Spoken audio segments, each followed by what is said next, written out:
नमस्कार, आप देख रहे हैं डेली 24 भारत। आपके साथ मैं हूं विदुषी मिश्रा। आइए शुरू करते हैं डेली एंटरटेनमेंट डोज से, जहां आपको मिलता है ग्लैमर गॉसिप का तगड़ा तड़का। बिग बॉस का घर वैसे तो ड्रामा और टकरार के लिए जाना जाता है, लेकिन इस बार झगड़ा खाने की प्लेट तक पहुंच गया।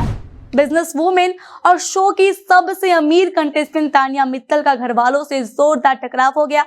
दरअसल कैप्टेंसी टास्क के बाद कुनिका भले कप्तान बनी हो, मगर उनकी बात कोई नहीं सुन रहा। इसी बीच घर के कामकाज को लेकर विवाद इतना बढ़ा कि तानिया को खाना तक देने से मना कर दिया गया। लेटेस्ट एपिसोड में बसीर अली और जिशान कादरी ने तानिया से कहा कि उनकी ड्यूटी सफाई करने की है, तो उन्हें स्मोकिंग एरिया भी साफ करना चाहिए था।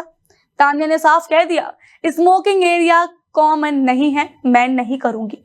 इस पर बसीर भड़क गए और बोले तो तुम्हें खाना भी नहीं मिलेगा।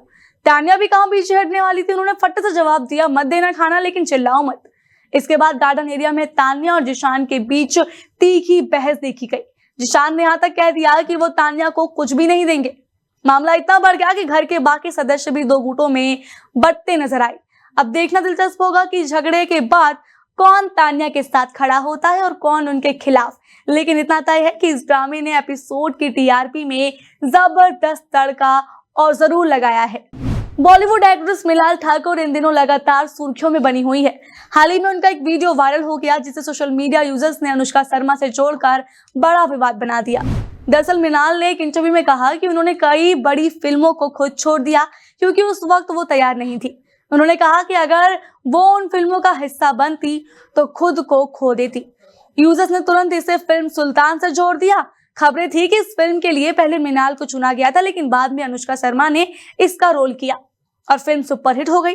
जब नेटिजन्स का मानना है कि मृणाल ने अप्रत्यक्ष रूप से अनुष्का पर तंज कसा है। कुछ समय पहले मृणाल बिपाशा बसु पर कमेंट करके भी हलचल में आई थी और अब अनुष्का का नाम घसीटे जाने से विवाद और बढ़ गया।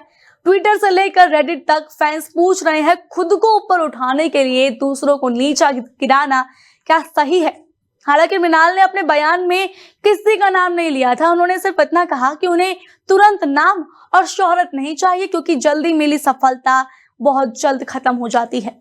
फिर भी सोशल मीडिया पर ट्रोलर्स उन्हें बख्शने के मूड में बिल्कुल नजर नहीं आ रहे। बॉलीवुड का हर अधूरा सपना कभी न कभी किसी और के हाथों पूरा हो ही जाता है।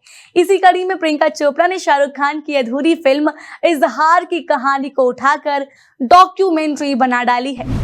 ये वही फिल्म है जिसे संजय लीला बंसाली 2013 में बनाना चाहते थे। इसमें शाहरुख को एक पेंटर की भूमिका निभानी थी, जो सिर्फ एक साइकिल और पेंट ब्रश के सहारे अपनी प्रेमिका की तलाश में एशिया और यूरोप का सफर करते हैं। लेकिन अज्ञात कारणों से ये फिल्म शुरू होने से पहले ही बंद हो गई। अब प्रियंका ने इसी कहानी पर डॉक्यूमेंट्री तैयार कर दी है। ये खबर सामने आते ही फैंस तो काफी उत्साहित दिखे, क्योंकि शाहरुख और प्रियंका की ऑन स्क्रीन जोड़ी हमेशा दर्शकों की फेवरेट रही। ट्रेड एनालिस्ट का मानना है कि प्रियंका का ये दांव शानदार साबित हो सकता है, क्योंकि ये एक ऐसी रियल लव स्टोरी पर आधारित है जिसमें इमोशन, जज्बा और इंस्पिरेशन सब कुछ है। क्या ये प्रियंका की बॉलीवुड में ग्रैंड वापसी का रास्ता बनेगी? ये देखना बहुत ज्यादा दिलचस्प होने वाला है। किंग खान यानी शाहरुख खान की बेटी सुहाना खान इन दिनों अपनी फिल्म किंग से डेब्यू को लेकर चर्चा में है, लेकिन फिल्म में कदम रखने से पहले ही उनका नाम एक बड़े विवाद में फंस गया है। मामला है अलीबाग की करोड़ों की जमीन का। रिपोर्ट्स की माने तो सुहाना ने अलीबाग के थलगांव में करीब 12.91 करोड़ रुपए की जमीन खरीदी। खबर है कि ये जमीन मूल रूप से किसानों को खेती के लिए सरकार ने दी थी। अब सवाल उठ रहा है कि क्या सुहाना ने बिना जरूरी अनुमति के ये डील की? मामले की जांच शुरू हो चुकी है और अलीबाग तहसीलदार से विस्तृत रिपोर्ट मांगी गई है। खास बात यह है कि जमीन खरीदते वक्त बनाए गए डॉक्यूमेंट्स में सुहाना को किसान दिखाया गया है। यही वजह है कि डील की वैधता पर सवाल खड़े हो गए। रेजिडेंट डिप्टी कलेक्टर संदेश शिर्के ने आज जांच के आदेश दिए। कहा जा रहा है कि सुहाना ने जमीन खरीदते समय 77 लाख रुपए की स्टैंप ड्यूटी भी चुकाई थी। अब देखना होगा कि यह कानूनी पेच सुहाना के डेब्यू पर असर डालता है या फिर नहीं। लेकिन एक बात तो साफ है, डेब्यू से पहले सुहाना खूब सुर्खियां बटोर रही हैं और ये विवाद उन्हें मीडिया हेडलाइंस में बनाए हुए है। भारतीय फिल्म इंडस्ट्री में रिव्यूज का खेल अब कानूनी पेच में फंसने वाला है। सोशल मीडिया पर फिल्म रिव्यू करने वाले कुछ इन्फ्लुएंसर और क्रिटिक्स पर आरोप है कि वो प्रोड्यूसर से पैसे मांगते हैं। अगर पैसे ना मिले तो फिल्म को जानबूझकर नेगेटिव रिव्यू दे देते हैं। देश भर में 375 से ज्यादा प्रोड्यूसर की संस्था IFTPC से इस पर सख्त कदम उठाने का ऐलान कर रही है। 1 सितंबर को जारी प्रेस रिलीज में कहा गया कि कई इन्फ्लुएंसर पॉजिटिव रिव्यू लिखने के लिए डील करते हैं और धमकी देते हैं कि शर्तें न मानने पर फिल्म की छवि खराब कर देंगे।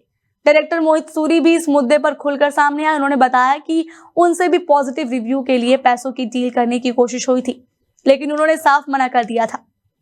IFTPC ने अब कानूनी सलाह लेने का फैसला किया ताकि इन फेक रिव्यू और जबरन वसूली पर रोक लगाई जा सके। संस्था का कहना है कि वो अभिव्यक्ति की स्वतंत्रता के खिलाफ नहीं है, लेकिन ब्लैकमेलिंग को बर्दाश्त नहीं किया जाएगा। इस काउंसिल में बड़े नाम जुड़े हुए हैं: आमिर खान, अजय देवगन, एकता कपूर, संजय लीला बंसाली, अक्षय कुमार, डिज्नी, सलमान खान और कई नामी प्रोडक्शन हाउस।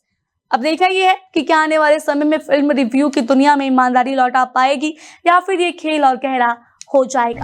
तो दोस्तों, ये थी बॉलीवुड और टेलीविजन दुनिया की सबसे तड़का लगाती खबरें। बिग बॉस के घर में तान्या मित्तल की प्लेट छिन गई, मृणाल ठाकुर के बयान से सोशल मीडिया पर तूफान आ गया, शाहरुख खान की अधूरी मोहब्बत की दास्तान को प्रियंका चोपड़ा ने नया मोड़ दिया, सुहाना खान का डेब्यू हुआ जमीन विवाद में फंसा और प्रोड्यूसर ने फर्जी रिव्यू वालों को दी है करारी चेतावनी। मतलब साफ है, सितारों की दुनिया में कभी भी बोर होने का चांस है ही नहीं। कभी ड्रामा, कभी कंट्रोवर्सी और कभी कभी सरप्राइज रेटिंग। बाकी आगे अब कौन से स्टार की लव स्टोरी बनेगी हॉट टॉपिक, किसका बयान मचाएगा तहलका और किसकी फिल्म या शो बटोरेगी सुर्खियां, इसके लिए जुड़े रहिए हमारे साथ।